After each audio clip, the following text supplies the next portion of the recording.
अस्सलाम वालेकुम। वालेकुम सलाम। चाचू जी की हाल है? खैर जी तुसीं की नाम है चाचू का? असगर अली ते पिंड केड़ा जे? कम हो गया।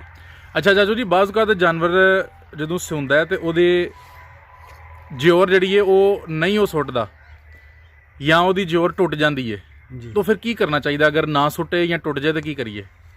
वो जी गलकंद लाज ओहदा। गलकंद? हाँ जी, पा गलकंद अच्छा। ते ओनू मेरा उते गर्म करके को पा के ओहदा पा लिया। पा मेरा उते डालटा थोड़ा जा उच्ची बोलियो ताकि नाज़रीन नूं समझ आए। डालटा घ्यो पा लिया। अच्छा, डालटा। हाँ जी, तो सही है। वो 3 दफ़ा 3 डंग दईए हाँ, ते गल के निकल जाती है।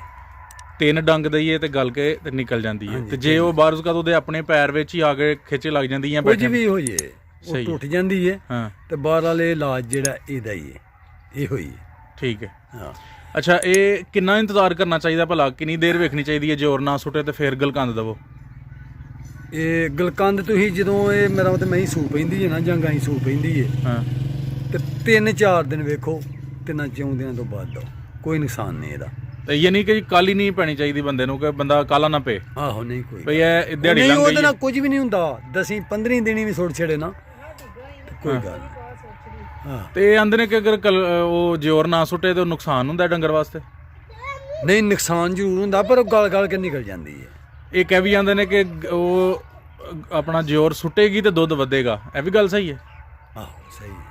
तो फिर तो जोर सुटनी चाहिए इन्हां नूं। ਆਹੋ ਪਰ 10-12 ਦਿਨਾਂ 'ਚ 15 'ਚ ਵੀ ਮਹੀਂ ਜਦੋਂ ਜ਼ੋਰ ਤੇ ਲੱਗਦੀ ਹੈ ਨਾ, ਜ਼ੋਰ ਸੁੱਟਦੀ ਹੈ ਅਬਲ ਤੇ ਚਾਹੀਦੀ ਹੈ ਨਾ ਉਦੋਂ ਹੀ ਸੁੱਟਣੀ। ਜੇ ਟੁੱਟ ਜਾਂਦੀ ਹੈ ਵਰਨਾ ਉਹ ਰਹਿ ਜਾਂਦੀ ਹੈ ਅੰਦਰ, ਤੇ ਉਹਦਾ ਇਹੋ ਹੀ ਹੱਲ ਹੈ ਕਿ ਉਹਨੂੰ ਗਲਕੰਦ ਦਿਓ। अच्छा। ਘਿਓ ਦਾ ਪਾ ਲਓ, ਪਾ ਗਲਕੰਦ ਪਾ ਲਓ ਤੇ ਉਹਨੂੰ ਮਿਕਸ ਕਰਕੇ ਤੇ ਉਹਨੂੰ ਗਰਮ ਕਰ ਲਓ ਤੇ ਦੁੱਧ ਦਾ ਕਿਲੋ ਪਾ ਕੇ, ਜੇ ਮਹੀਂ ਹੈ ਤੇ ਉਹਨੂੰ ਗਾਈ ਦਾ ਦੁੱਧ ਪਾਓ ਤੇ ਜੇ ਗਾਈ ਹੈ ਤੇ ਉਹਨੂੰ ਮਹੀਂ ਦਾ ਪਾ ਕੇ ਦਿਓ। ਕਈ ਹੁੰਦੇ ਨੇ ਉਹ ਡਾਕਟਰ ਨੂੰ ਬੁਲਾ ਲੈਂਦੇ ਨੇ ਤੇ ਡਾਕਟਰ ਜਿਹੜਾ ਉਹ ਹੱਥ ਫਾੜ ਕੇ ਤੇ ਉਹ ਕੰਮ ਖਰਾਬ ਕਰ ਛੱਡਦਾ, ਉਹਦੇ ਬਾਰੇ ਕੀ ਖਿਆਲ ਹੈ? ਸਾਡੀ ਸਮਝ ਤੇ ਉਹ ਗੱਲ ਬਾਹਰ ਹੈ, ਯਾਨੀ ਉਹ ਕੰਮ ਨਹੀਂ ਕਰਨਾ ਚਾਹੀਦਾ? ਨਹੀਂ ਕਰਨਾ। ਠੀਕ ਹੈ। ਤੇ ਅਗਰ ਅਟਾਂ ਜਿਹੜੀਆਂ ਨੇ, ਅਟਾਂ ਦੇ ਬਾਰੇ ਦੱਸੋ ਕਿ ਅਟਾਂ ਕੀ ਨੇ? 14-15 ਦਿਨ ਮਹੀਂ ਸੁੱਟਦੀ ਹੈ। ਸਹੀ ਹੈ। ਉਹ ਅੱਟ ਕੀ ਚੀਜ਼ ਹੁੰਦੀ ਹੈ? ਸਿਰਫ ਇਹ ਆਪਣੇ ਫਾਰਮਰ ਭਰਾਵਾਂ ਦੀ ਸਮਝ ਵਾਸਤੇ ਪੁੱਛਣਾ ਚਾਹੁੰਦਾ। ਲਹੂ ਯਾਰ ਉਹ ਕਸਮੈਲਾ ਜਿਹਾ ਹੁੰਦਾ, ਗੰਦ ਹੀ ਸੁੱਟਦੀ ਹੈ ਹੈ। ਤੇ ਗੁੜ ਦਈਏ ਜਦੋਂ 12 ਦਿਨ ਮਹੀਂ ਸੂਈ ਨੂੰ ਹੋ ਜਾਣ। ਅੱਛਾ। ਗੁੜ ਦਈ ਜਾਈਏ, ਹਾਂ ਲਾਲ ਮਿਰਚ ਦਈ ਜਾਈਏ, ਹਾਂ। ਅੱਧ ਪਾਦੇ ਲਈਏ ਅੱਛਾ। ਸੁੱਟੇ ਦੀ। ਅਗਰ ਨਾ ਸੁੱਟੇ ਤੇ ਗਲਕੰਦ ਪਾ ਕੇ, ਨਹੀਂ ਗਲਕੰਦ ਤੇ ਵਿੱਚ ਜ਼ੋਰ ਦਾ ਮਸਲਾ, ਉਹਨੂੰ ਕਿਲੋ ਗੰਢੇ ਪਾ ਲੈਣੇ ਨੇ ਤੇ ਮੇਰਾ ਮਤਲਬ ਕਿਲੋ ਤਰੈਪਾ ਗੁੜ ਪਾ ਲੈਣਾ। ਅੱਛਾ, ਗੰਡੇ ਤੇ ਗੁੜ? ਗੰਢੇ ਤੇ ਗੁੜ, ਉਹਨੂੰ ਮੇਰਾ ਮਤਲਬ ਤੁਹਾਂ ਮਿਕਸ ਕਰਕੇ ਹਾਂਡੀ 'ਚ ਪਾ ਲੈਣੇ ਨੇ।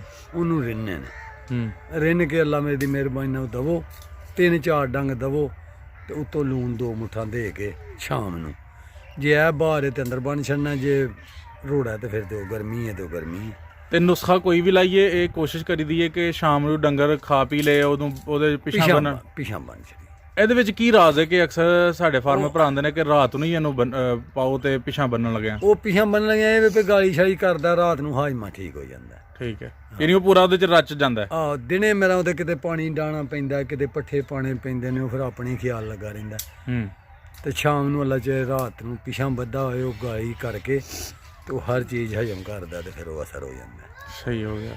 ਤੇ ਅਗਰ ਇੱਕ ਵਾਰੀ ਖੁਰਾਕ ਦਿੱਤੀ ਹੈ ਤੇ ਉਹਨੇ ਜ਼ੋਰ ਸੁੱਟ ਰਹੀ ਹੈ, ਜਾਂ ਸਮਝ ਲਓ ਕਿ ਅਟਾਂ ਦਾ ਜੋ ਤੁਹਾਨੂੰ ਦੱਸਿਆ ਮਾਮਲਾ ਜੀ, ਉਹ ਇੱਕ ਖੁਰਾਕ ਦਿੱਤਿਆਂ ਮਾਮਲਾ ਠੀਕ ਹੋ ਗਿਆ, ਹਾਂਜੀ, ਨਾ ਹੋਏ ਤਾਂ ਫਿਰ ਕਿੰਨੇ ਦਿਨ ਤੱਕ ਨੁਸਖਾ ਚਲਾਉਂਦੇ ਜਾਣਾ? 3 ਦਿਨ 3-4 ਦਿਨ ਤੇ ਸੁੱਟੇ ਨਾ ਸੁੱਟਣਾ ਇਹ ਤੇ ਗੱਲ ਹੀ ਨਹੀਂ। ਅੱਛਾ ਜੀ, ਕੀ ਬਾਤ ਹੈ। ਸ਼ਰਤੀਆ ਇਲਾਜ? ਜਲਦੀ ਜ਼ਬਰਦਸਤ ਹੋ ਗਿਆ। ਅੱਛਾ ਰਜ਼ਵੀਆ, ਦੱਸਿਓ ਕਿ ਬਾਜ਼ ਔਕਾਤ ਮੱਝਾਂ ਨੇ ਜਾਂ ਗਾਵਾਂ ਨੇ, ਇਹਨਾਂ ਨੂੰ ਵਾਈਬਾਦੀ ਹੋ ਜਾਂਦੀ ਹੈ, ਹਾਂਜੀ, ਉਹਦਾ ਫਿਰ ਕੀ ਇਲਾਜ ਕਰੀਏ ਵਾਈਬਾਦੀ ਦਾ? ਉਹਦਾ ਸਿਰਫ ਮਿਰਚ ਲਾਲ ਮਿਰਚ? ਸ਼ਾਮ ਨੂੰ ਦਵੋ 1 ਮੁੱਠ, ਠੀਕ ਹੈ। ਅੱਧ ਪਾ। ਤੇ ਮਿਰਚ ਦੇਣ ਲੱਗਿਆ ਬਾਜ਼ ਔਕਾਤ ਉਹ ਤਾਲੂਣ ਲੱਗ ਜਾਂਦੀ ਹੈ ਤੇ ਉਹ ਅਥਰੂ ਜਿਹਾ ਹੋ ਜਾਂਦਾ? ਕੁਝ ਨਹੀਂ ਹੁੰਦਾ, ਲੂਣ ਪਾ ਲਿਓ ਵਿੱਚ।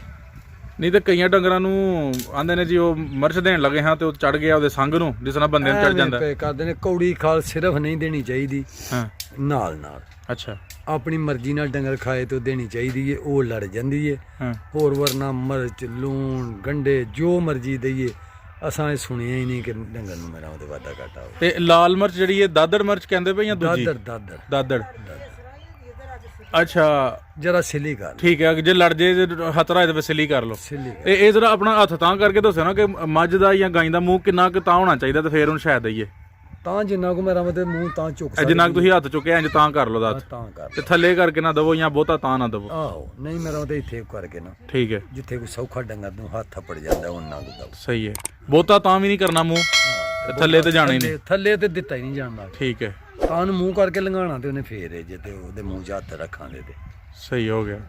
ਅੱਛਾ ਹੁਣ ਕਿਸਾਨ ਭਰਾਵਾਂ ਲਈ ਇੱਕ ਤੁਸੀਂ ਮਸ਼ਵਰਾ ਜਿਹੜਾ ਦੇ ਰਹੇ ਹੋ, ਜ਼ਾਹਰ ਹੈ ਤੁਹਾਡੀ ਜ਼ਿੰਦਗੀ ਦਾ ਤਜਰਬਾ ਹੈ, ਤੁਸੀਂ ਇਹ ਕੰਮ ਕੀਤੇ ਨੇ, ਕਿਸੇ ਦਾ ਭਲਾ ਹੀ ਹੈ, ਇਹ ਤੋਂ ਵੱਡੀ ਗੱਲ ਕਿਹੜੀ ਹੈ। ਹਾਂਜੀ ਬਾਜ਼ਗਤ ਜ਼ੋਰ ਦਾ ਵੀ ਮਾਮਲਾ ਮੁੱਕ ਜਾਂਦਾ ਹੈ, ਅੱਟਾਂ ਦਾ ਵੀ ਮਾਮਲਾ ਮੁੱਕ ਜਾਂਦਾ ਹੈ। ਸਾਨੂੰ ਦੋ ਤਿੰਨਾਂ ਬੰਦਿਆਂ ਨੇ ਪੁੱਛਿਆ, ਉਹਨਾਂ ਕਿਹਾ ਜੀ ਸਾਡੀ ਗਾਂ ਸੀ, ਉਹ ਗਾਂ ਜਦੋਂ ਸੂਈ ਤੇ ਉਹਦਾ ਦੁੱਧ ਥੋੜਾ ਹੀ, ਲੇਕਿਨ ਉਹ ਵਕਤ ਦੇ ਨਾਲ ਨਾਲ ਉਹਦਾ ਦੁੱਧ ਵਧਿਆ ਨਹੀਂ ਬਲਕਿ ਹੋਰ ਘਟ ਗਿਆ। ਉਹ ਕੀ ਵਜ੍ਹਾ ਹੋ ਸਕਦੀ ਦੁੱਧ ਘਟ ਜੇ? ਉਹਦਾ ਵੀ ਇਲਾਜ ਇਹੋ ਹੀ ਹੈ ਅੱਛਾ ਕਿ ਉਹਨੂੰ ਗਲਕੰਦ ਹੂੰ ਤੇ ਜੇ ਉਹ ਲਹੂ ਵਾਲੀ ਹੈ ਤੇ ਤਗੜੀ ਹੈ ਮਤਲਬ ਅੱਛਾ ਪਾ ਗਲਕੰਦ ਪਾ ਖੰਡ ਹੂੰ ਕਿਲੋ ਦੁੱਧ ਠੀਕ ਹੈ ਉਹਨੂੰ ਕਾੜ ਕੇ ਦਈਏ ਹੂੰ ਤੇ ਅੱਲਾ ਦੀ ਮਿਹਰਬਾਨੀ ਨਾਲ ਅੱਛਾ ਪੁੱਤਰ ਮੁੜ ਠੀਕ ਹੋ ਜਾਂਦੀ। ਸਹੀ ਹੈ। ਤੇ ਇਹ ਕੀ ਮਸਲਾ ਕੀ ਹੈ ਜ਼ਰਾ ਕਲੀਅਰ ਕਰਿਓ ਕਿ ਮੱਝ ਨੇ ਸੌਰੀ ਗਾਂ ਨੇ 6 ਕਿਲੋ ਦੁੱਧ ਦਿੱਤਾ ਹੈ, ਮਹੀਨੇ ਬਾਅਦ ਉਹ 4 ਤੇ ਆ ਗਈ ਹੈ, ਅਗਲੇ ਮਹੀਨੇ ਬਾਅਦ ਉਹ 2 ਤੇ ਆ ਗਈ ਹੈ, ਫਿਰ ਅਗੂੰ ਜੀ ਕੰਮ ਆ ਪਾਓ ਮੇਰਾ ਮਤਲਬ ਹੁਣ ਇਹ ਵੀ ਤੇ ਕੋਈ ਗੱਲ ਨਹੀਂ ਮੰਨਦੇ ਨੇ ਜੀ ਖੁਰਾਕ ਵੀ ਪਾਉਂਦੇ ਆ, ਪਰ ਸਾਡੀ ਸਮਝ ਨੂੰ ਬਾਹਰ ਹੈ ਕਿ ਇਹ ਬਜਾਏ ਦੁੱਧ ਵਧਾਉਣ ਦੇ ਘਟਾਉਂਦੀ ਕਿਉਂ ਹੈ? ਵੀ ਕੋਈ ਨਸਲਾਂ ਦੇ ਗੱਲ ਮੁੱਕਦੀ ਹੈ ਜਾਂ ਬਿਮਾਰੀ ਹੈ ਜਾਂ ਫਿਰ ਕੋਈ ਖੁਰਾਕ ਹੈ? ਬਿਮਾਰੀ ਕੋਈ ਨਹੀਂ। ਅੱਛਾ ਇਹ ਨਸਲ ਤੇ ਮੁੱਕਦੀ ਹੈ। ਠੀਕ ਹੈ। ਉਹ ਕਈ ਛਿਲੇ ਜੀ ਦੇ ਹੁੰਦੀਆਂ ਨੇ, ਹਾਂ ਇਹ 10 ਕਿਲੋ ਕੱਢ ਗਈ ਹੈ, 5 ਕਿਲੋ ਕੱਢ ਗਈ ਹੈ, ਇੰਨਾ ਕਰ ਗਈ ਹੈ। ਹਾਂ ਤੇ ਜਿਹੜੀਆਂ ਨਸਲਾਂ ਨੇ ਉਹਨਾਂ ਨੂੰ ਜਦੋਂ ਵੀ ਵੰਡ ਵੜੇਵਾਂ ਪਾਈਏ ਉਦੋਂ ਹੀ ਤਾਜ਼ੀਆਂ ਹੋ ਜਾਂਦੀਆਂ ਨੇ, ਖੰਗੜੀਆਂ ਵੀ ਤਾਜ਼ੀਆਂ ਹੋ ਜਾਂਦੀਆਂ ਨਸਲਾਂ ਤੇ ਜਿਹੜੀ ਗੱਲ ਮੁੱਕੇਗੀ। ਹਾਂ ਠੀਕ ਹੈ। ਤੇ ਉਂਝ ਅਗਰ ਜਿਹੜੀ ਬੇਨਸਲੀ ਹੈ ਜਿਹਨੂੰ ਤੁਸੀਂ ਦੇਸੀ ਕਹਿੰਦੇ ਹੋ, ਇਹਨੂੰ ਵੀ ਅਗਰ ਇਹਦੀ ਵੀ ਸੇਵਾ ਕਰੀਏ ਤਾਂ ਕੋਈ ਲਿਆ ਜਾ ਸਕਦਾ ਦੁੱਧ? ਕੋਈ 2-3 ਕਿਲੋ ਪਈ ਦੀ ਹੁੰਦੀ ਹੈ। ਤੇ ਉਂਝ ਕੋਈ ਦੁੱਧ ਵਧਾਉਣ ਦਾ ਸਾਨੂੰ ਨੁਸਖਾ ਇੱਕ ਦੱਸ ਛੜੋ ਨੁਸਖਾ ਇਹੋ ਹੀ ਹੈ। ਅੱਛਾ ਪਰ ਮੇਰਾ ਮਤਲਬ ਜਿਹੜੀ ਮਹੀਂ ਹੈ ਤਾਜ਼ੀ ਹਾਂ ਤੇ ਉਹ ਘਟਾਉਂਦੀ ਹੈ ਦੁੱਧ। ਅੱਛਾ ਖੰਗੜੀ ਦਾ ਤਾਂ ਸਾਨੂੰ ਨਹੀਂ ਪਤਾ। ਹੂੰ ਤੇ ਤਾਜ਼ੀ ਮਹੀਂ ਨੂੰ ਗਲਕੰਦ ਤੇ ਖੰਡ ਹੂੰ ਤੇ ਪਾ ਘਿਓ ਪਾ ਕੇ ਕਿਲੋ ਦੁੱਧ ਪਾਇਆ ਗਾਂ ਦਾ ਮਹੀਂ ਨੂੰ, ਹੂੰ ਅੱਲਾ ਦੀ ਮਿਹਰਬਾਨੀ ਨਾਲ ਦੁੱਧ ਬਣਾਉਂਦੀ ਹੈ। 10 ਦਿਨ ਦੋ ਅੱਛਾ ਤੇ ਦੁੱਧ ਬਣਾਇਆ ਜੀ। 10 ਦਿਨ ਇਹ ਜਿੰਨੀ ਮਿਕਦਾਰ ਦੱਸੀ ਜੇ ਐਨੀ ਦੇਣੀ ਹੈ ਤੇ ਸ਼ਾਮ ਨੂੰ ਦੇਣੀ ਹੈ? ਟੱਕ ਨਾ ਸ਼ਾਮ ਨੂੰ ਟੱਕ ਬਣ ਕੇ ਇਹ ਚੀਜ਼ਾਂ ਦਵੋ ਤੇ ਫਿਰ ਦੁੱਧ ਵੱਧ ਜਾਏਗਾ। ਹਾਂਜੀ ਠੀਕ ਹੋ ਗਿਆ ਜਦੋਂ ਜੀ ਤੁਸੀਂ ਬੜੀ ਮਫੀਦ ਸਾਨੂੰ ਗੱਲਬਾਤ ਸੁਣਾਈਏ ਔਰ ਉਮੀਦ ਹੈ ਕਿ ਮੈਂ ਜਜ਼ਾਕ-ਅੱਲਾ ਉਮੀਦ ਹੈ ਕਿ ਤੁਹਾਡੀਆਂ ਗੱਲਾਂ ਜਿਹੜੀਆਂ ਨੇ ਇਹ ਬੜੀਆਂ ਮੁਫੀਦ ਗੱਲਾਂ ਨੇ, ਸਾਡੇ ਨਾਜ਼ਰੀਨ ਦੇ ਕੰਮ ਆਉਣਗੀਆਂ। ਜਜ਼ਾਕ-ਅੱਲਾ ਜੀ। अस्सलाम वालेकुम।